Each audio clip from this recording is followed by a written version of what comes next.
تو دوسرے نمبر پہ پیسہ کس چیز پہ خرچ کرنا ہے بھائی؟ اور پہلے نمبر پہ جو چیز بیان کرنی تھی وہ میں نے کی نہیں، اس لیے کہ اس کی ضرورت ہر ایک کو ہوتی نہیں ہے. جیسے حدیث میں آیا ہے اچھی بیوی، اگر زیادہ پیسہ خرچ کر کے اچھا رشتہ مل رہا ہے خرچ کر دو. اچھے رشتے کا انکار، بعض دفعہ مہر زیادہ بول دیا لڑکی والوں نے، اب آپ کے پاس پیسے ہیں نہیں، میرا اب گھر کو بیچو فوراً پہلی فرصت میں، کرائے پہ آ جاؤ. اچھی بیوی مل جائے، خدا کی قسم یہ اپنے گھر سے کروڑا گنا، بولتے کیوں نہیں؟ بہتر ہے وہ جو آپ کو سکون دے گی، وہ ذاتی گھر میں سکون سے کروڑا گنا. کتنے لوگ ہیں ذاتی گھر میں رہ رہے ہیں، بیگم کی وجہ سے ڈپریشن کے مریض، ہارٹ اٹیک ہوا مر گئے. نبی صلی اللہ علیہ وسلم نے فرمایا اللہم انی اعوذ بک من امرأۃ تشیبنی قبل المشیب، اے اللہ ایسی عورت سے پناہ مانگتا ہوں جو بڑھاپے سے پہلے بوڑھا کر دے. پتہ یہ چلا کہ اللہ نے عورت کو یہ پاور دی ہے، یہ طاقت دی ہے کہ آپ کو بڑھاپے کی طبی عمر کے پہنچنے سے پہلے پہلے کیا کر دے وہ، یہ اللہ نے صلاحیت دی ہے.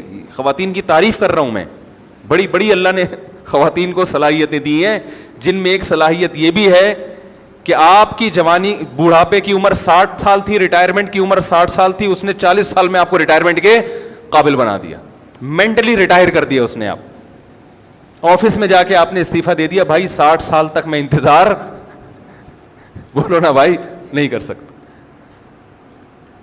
تو اس چیز پہ پیسہ خرچ کرو.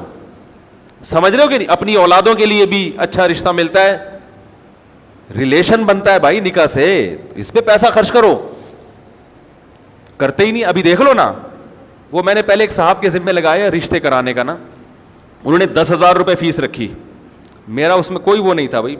میں نے کہا آپ کی مرضی، فری میں کراؤ، کمیشن لے کے کراؤ، میری بلا صحیح، یہ آپ جانو، میرے پاس ٹائم نہیں ہے رشتے کرانے کا.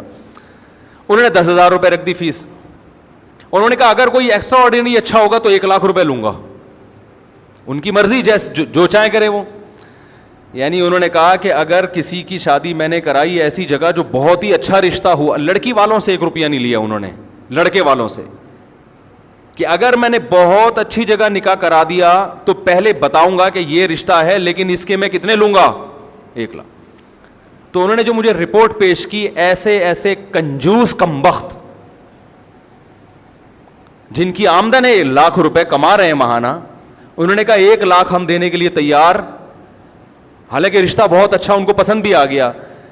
تو میں نے ان سے کہا کہ جو کمبخت جس کے پاس پیسے ہوں اور اس کو اچھا رشتہ مل رہا ہو اور اس پہ 1,00,000 روپے خرچ کرنے کے لیے تیار نہیں ہے، وہ اس قابل نہیں ہے کہ اس کی آپ شادی کرائیں. وہ بیوی کی قدر، جو کمبخت ابھی حصول کے لیے 1,00,000 روپے خرچ نہیں کر رہا تو اس کو روکنے کے لیے کہاں سے خرچ کرے گا؟ نہیں یار یہ بات میرا خیال ہے یار، کنجوسوں کا اس دنیا میں کوئی گزارا نہیں ہے. یاد رکھو ان کی قسمت ہے کہ وہ پٹتے رہیں اور موت تک پٹتے رہیں وہ. اور اگر آپ کے پاس نہیں ہے تو پھر معیار گراؤ اپنا.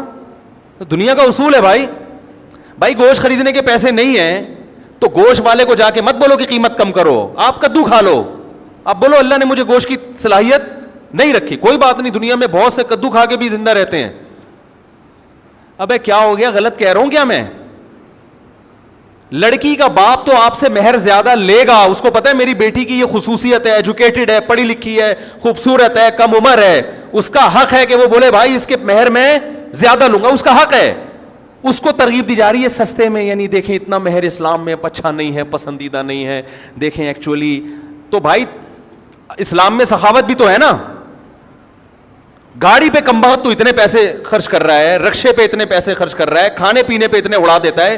تجھے اگر اچھا رشتہ مل رہا ہے اس بیس پہ لڑکی والے تجھ سے زیادہ مہر مانگ رہے ہیں، یا جو نکاح کرانے والے ہیں وہ زیادہ کمیشن مانگ رہا ہے، تو اس میں کیسی کنجوسی بھائی؟ آپ بولو یار یہ تو اللہ آپ کا بہت بڑا احسان، اگر مجھے اچھی بیوی مل گئی اور میری زندگی بن گئی، 1,00,000 کے بجائے میں 2,00,000 روپے دوں گا آپ کو. آپ ایسے بولو، میں ایسے ہی بولتا ہوں، تبھی میری 3 ہوئی ہیں الحمدللہ. ایسے تھوڑی ہو گئی بیٹھے بیٹھے.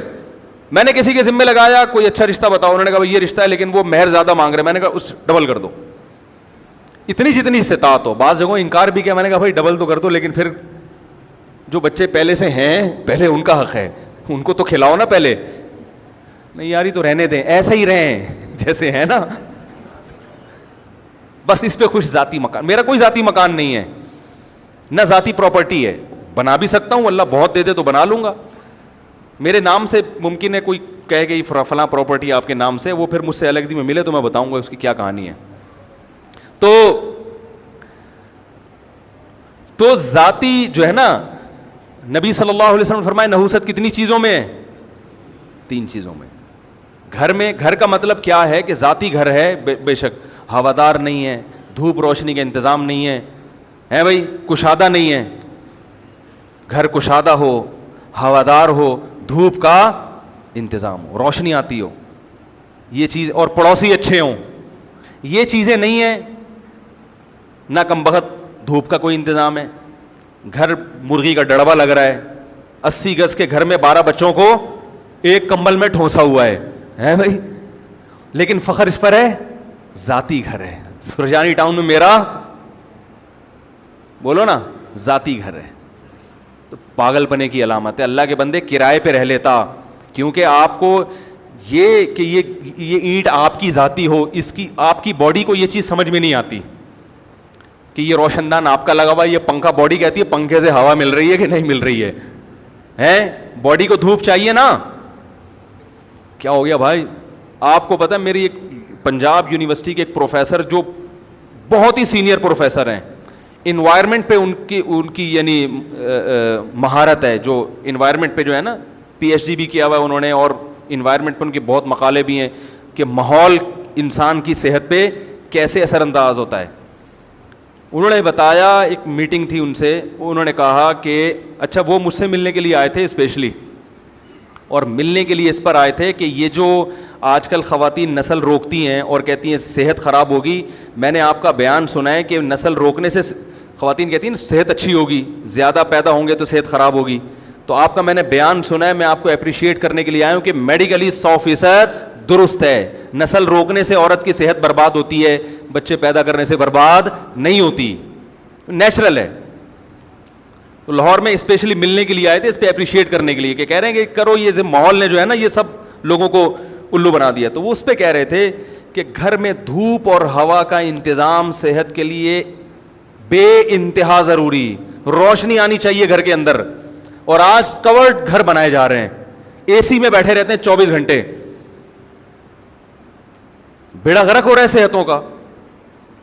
تو خیر, تو گھر میں ان چیزوں پہ پیسہ خرچ کرے, بے شک کرائے کا ہو, کھڑکی کھولو تو ہوا آئے, سمجھ رہے ہو, روشنی آئے, اور کشادہ ہو, اسپیس ہو رہنے کے لیے. تو یہ پڑوسی اچھے ہوں, یعنی ماحول اچھا ہو ارد گرد کا, ایسا نہ ہو ایسے ایریا میں رہنا شروع کر دیا کہ بچے آپ کے چور بن رہے ہیں. سارا دن وہ پڑوسی بھی کہ ابا چرس پیتے ہیں, وہ اس کے ساتھ جو پڑوسی رہتا ہے وہ ان کی بیٹی گھر سے بھاگی ہوئی ہے, پتہ ہی نہیں ایک ہفتے سے کہاں ہے. ادھر والے جو پڑوسی ہیں ان کی بیگم ابھی تک واپس نہیں آئیں. تو ان چیزوں کا اثر کس پہ پڑتا ہے بھائی؟ آپ کی اولاد پہ پڑے گا نا. جب بچوں کو پتہ چلے گا, آپ کی بیگم کو پتہ چلے گا وہ تو ابھی تک واپس نہیں آئی, تو کوئی اتنا بڑا مسئلہ نہیں, میں 3 دن میں آ جاؤں گی, ٹھیک ہے نا, میں تو پھر بھی ان سے اچھی ہوں. تو یہ سب چیزیں کیا کرتی ہیں آپ کے گھر کے ماحول کو خراب. نیک لوگوں میں رہنا چاہیے, اچھے لوگوں میں, پڑھے لکھے لوگوں میں, اس کی بڑی ویلیو ہے, اس کا بڑا فائدہ ہوتا ہے. سخی لوگوں میں رہنا چاہیے کہ آپ کو کوئی پریشانی ہو تو وہ آپ کے کام آ سکیں. سمجھ رہے ہیں کہ نہیں سمجھ رہے ہیں؟ تو پہلے پیسہ خرچ کریں کھانے پہ, اچھی بیوی, اور پھر جب اچھی بیوی مل جائے اس کو روکنے کے لیے بھی اس پہ پیسہ خرچ کریں.